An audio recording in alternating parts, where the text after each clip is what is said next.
What is going on, guys? This is LSU Recruiting HQ. I'm your host, Michael, and you guys know all we're talking about today. Your LSU Fighting Tiger baseball team is heading to Omaha for the 19th time in program history. They accomplished that feature last night in a 8-3 win against the University of Kentucky. They sweep through the Super Regional, beat Kentucky both games. They sweep through the regional. Go 3-0. They're 5-0 total in the postseason, and they are heading to Omaha for a chance to capture a College World Series and a national championship. Man, this weekend was absolutely electric. You guys know just as much as I do what postseason baseball at Alex Box Stadium is like. And this weekend was nothing short of incredible. It all started Friday night. The Tigers dominated with a 14-0 win. Pretty much from the get-go, the ball was flying out of the box, and then you have Paul Skeens just doing what Paul Skeens does. A lot of guys were frustrated with the weather delay. If you go and watch Jay Johnson's press conferences, he was pretty clear that they were not starting a baseball game unless they were 100% sure that they were going to be able to play all 9 innings. And I get it. It makes sense, and I understand why you guys are frustrated too. It's sunshine all day, and then they go to start the game, and it's like, pop-up thunderstorms are coming. So it was a little frustrating for us at home watching, and kind of I can even imagine even more frustrating if you were actually at the game. But in the end result, everybody got what they wanted. Paul Skeens goes out there and does what Paul Skeens does. 7 2/3 innings. Jay Johnson comes and gets them before the final out in the 8th inning to get a standing ovation from the crowd, as he deserves. Going to go down as one of the best pitchers in LSU baseball history, and that is not up for debate. Even here, being here 1 year, that guy did things that were absolutely incredible in a year where offense ruled college baseball.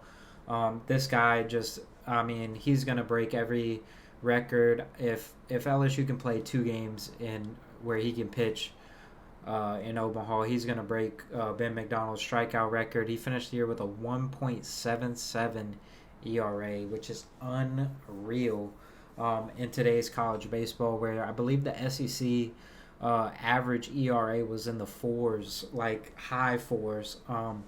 Only a couple teams had an ERA under 3, and then this guy goes out there and just shoves every Friday.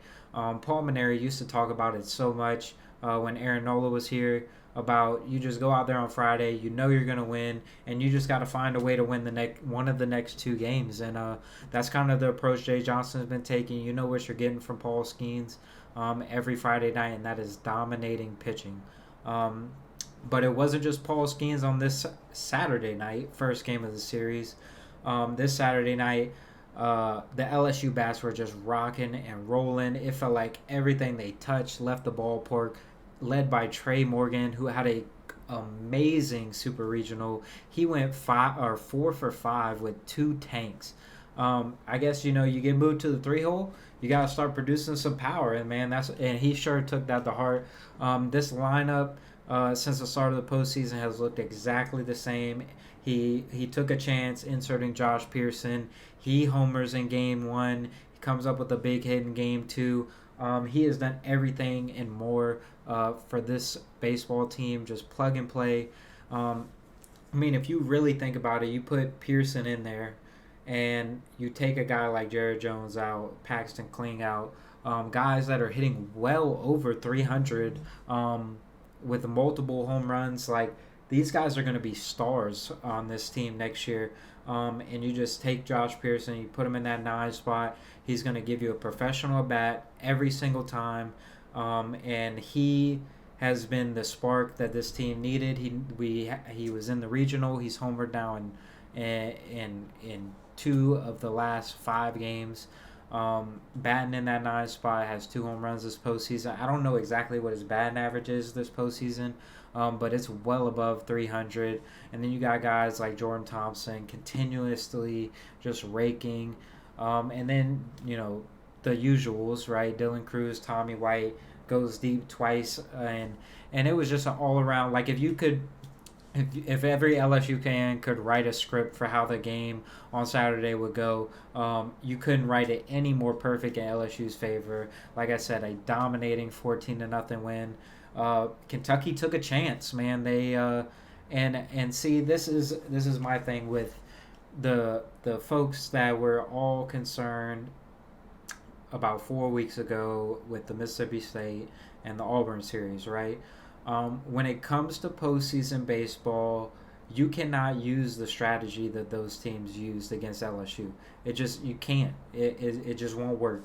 You can't give away a game because you're not guaranteed that third game. And so teams like Kentucky, like, not really Tulane, but Oregon State and guys like that had to throw their number ones. Like, you can't, on game one, you can't take that chance if you're a lower seed or in a super regional where you're not guaranteed that third game. You can't go out there and not throw your best guy. It doesn't matter if it's Paul Skeens on the other side. You got to go out there and find a way to keep us in the game until he gets out the game. And Zach Lee has been their best pitcher all season long, the most consistent pitcher all season long. And LSU got to him. He only goes 4 innings, gives up 6 earned runs. Like I said, the ball was flying out. It all started with Trey Morgan going Oppo Taco there in the first inning. And then, Tommy White follows that up with a couple home runs. It was just a great night for the LSU offense, and it really feels like LSU is finding themselves at the plate and then finding themselves on the back end of this bullpen. Now that, game one was kind of a wash. LSU dominates. The game wasn't really close. And then you go to game two, and Kentucky's backed up against a wall. And this game doesn't start off well for you. The leadoff batter for Kentucky goes yard.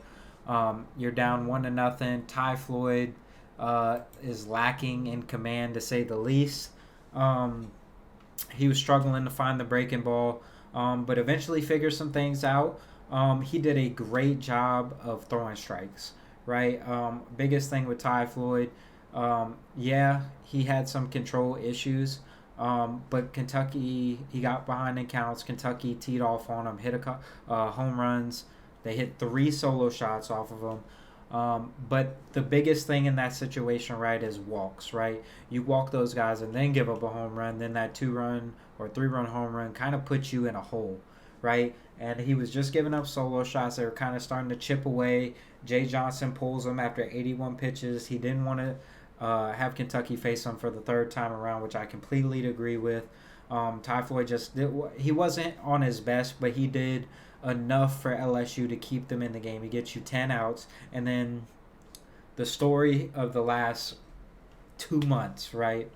The LSU bullpen was magnificent. I understand that it was only 2 guys in Riley Cooper and Gavin Goodry, but guys, this team has found something. Once postseason baseball starts, that you're going to have your guys that you're going to go to. There's no more throw a guy out there, see what he can do. There's no more of that. You got your guys. You're going to go in there with 6 to 8 pitchers that you trust that can get you outs. And LSU has that. Riley Cooper comes in, gets you 10 outs. Gavin Goodry comes in, gets you the last 7 outs. And that game was that game right there was a perfect example of a complete game from LSU, right? Because they get the Austin Strickland from Kentucky, get 5 runs off of him, right? But Kentucky continues to just claw back. They get the solo shots. It's 5-3, and then Mason Moore comes in, who's been Kentucky's best pitcher this postseason and the last month. Has the best ERA on the team.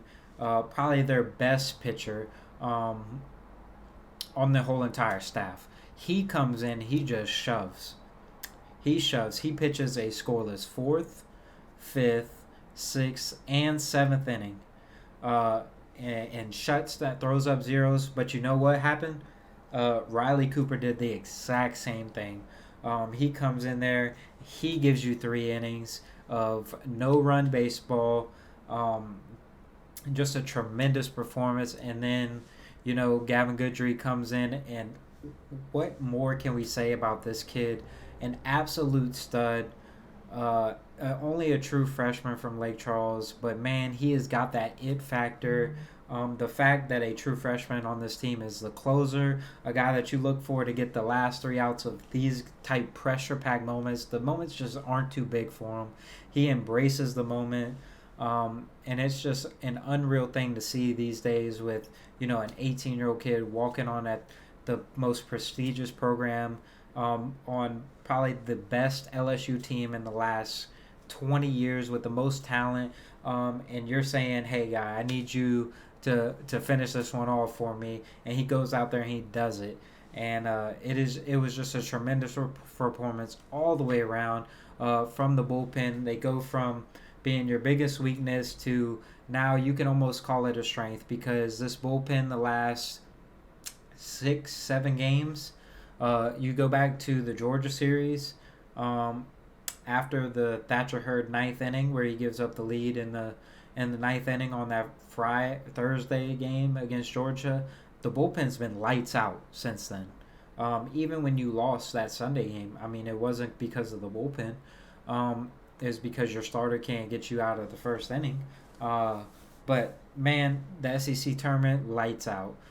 The regional, lights out, and it was the same thing here, which is a breath of fresh air for LSU fans all around, because going into Omaha, this team has bigger goals than just making an appearance in Omaha. This team has dreams and aspirations of winning the whole thing, and that thing is not going to be accomplished if these guys didn't step up. And hats off to them, man. When the pressure has been its highest, they've performed every single time. Every single time they doubt them, they come back and they just keep getting better, keep working on things. And like I said, now you go from that being a weakness to arguably a strength on your team, where you can hand the ball to 3 or 4 guys and know that they're going to be competitive and get you outs. Like I said, man, it's a huge deal. LSU hasn't been to Omaha since 2017, where they played for the national championship in that 3-game series against Florida, and lost. Now, LSU side of the bracket has yet to be determined. At the time I'm recording this, it is Monday night, and Tennessee and Southern Miss have yet to play. They're in a rain delay. But you also have Wake Forest on this side of the bracket. So, I mean, listen, that Wake Forest LSU game, the two teams that have been unanimously number one all season, that would be a special ball game. And obviously, the strategy in Omaha changes. Like, you're not going to go out there and save Paul Skeens for that second game, because you're not guaranteed a winner's bracket second game against Wake Forest. You have to go out there and beat either Southern Miss or Tennessee, and you're going to need Paul Skeens to do that. If this team stays in the winner's bracket, they have a damn good chance of making it to the finals. You have to win the first 2 games to be in that winner's bracket, where a team has to come and beat you twice. I like LSU's chances if that happens. The loser's bracket, I think it's to a point where you got to say, hey, they're just going to have to outslug teams, which can still happen. But obviously the odds go down when you get into that scenario and you're facing great teams, like you will be in Omaha every single game. Because Tennessee comes to Omaha, they're bringing their best. They have one of the best pitching staffs in the nation, playing at a peak level right now. Southern Miss the same way. They have Tanner Hall. You guys know him from last year. He absolutely shoves. So whoever LSU faces in this first game, it's not going to be a game where you can go out there and say, hey, we're going to pitch Thatcher Hurd and get a win, and then Paul Skeens is going to pitch against. No, that's not how it's going to go. Paul Skeens is getting the ball game 1 of the College World Series against either Southern Miss or Tennessee, and that I can assure you. Personally, I hate that, because Wake Forest has to do the same thing, right? They're going to pitch Rhett Lauder first. But, man, what I would do to pay for an admission to watch Rhett Lauder and Paul Skeens, the 2 best pitchers in college baseball, the 2 best teams in college baseball all year long, go at it for 9 innings. That would be just incredible TV, incredible entertainment. But that personally was a matchup I was hoping we would get. It doesn't look like that's going to happen unless you get in some scenario later on in Omaha where you possibly play a second and third game against Wake Forest. Um, but let's talk about this lineup, like what Jay Johnson has done with this lineup. Absolutely incredible. The at bats they take. Every single guy plays for the name on the front, not the name on the back. They don't care what they are asked to do. They don't care how they're asked to do it. They just want to get the job done, and that is more evident um, game by game. It's been like this all year. They go up there, they work counts, they take pitches. Everybody gets on them for striking out. But when you take a lot of pitches, you get in deep counts. That's what's going to happen. You're going to strike out every now and then. But every single guy up there has a professional MLB caliber at bat. 1 through 9, there's no easy out. There's guys on the bench that could easily step in and fill the same role and do the same exact thing. This lineup it could possibly be 11 to 12 deep. And how big is this moment for guys like Hayden Travinski, Cade Beloso, Gavin Dugas, Braden Jobert? These are LSU lifers that have always wanted to play in the purple and gold, and now they finally get their opportunity to play at the College World Series. And one thing that I've been laughing at ever since they won, Jay Johnson talking about guys, come out, hope to see you guys there in Omaha. I really just don't think he's prepared. What LSU and Omaha means, and how LSU fans travel to Omaha. Like, it's been a long time coming. They know the potential of this team, and it's going to be wild. When he looks out in that first game and sees that it's 80% LSU fans and 20% the rest of y'all, he's going to be in kind of an awe type thing to think, like, these people are literally crazy, and we literally are. I know I'm going to be watching. I know all of you guys are watching, and I couldn't be more happier for this program and the athletic department in general, the success that Scott Woodward has brought to that athletic department every single season, every sporting season that changes. The results just keep getting better and better, and hopefully Jay Johnson and company can go to Omaha and get it done and put on a great show, and they can get the Tigers their 7th national championship, and add a nice little banner up there on the Intimidator for next year, because I got a feeling with Jay Johnson running the ship, this thing ain't slowing down anytime soon. But man, that's all I got for you guys. And once again, shout out to LSU Baseball making it to the College World Series for the 19th time. Shout out to all the fans that were at the box this weekend.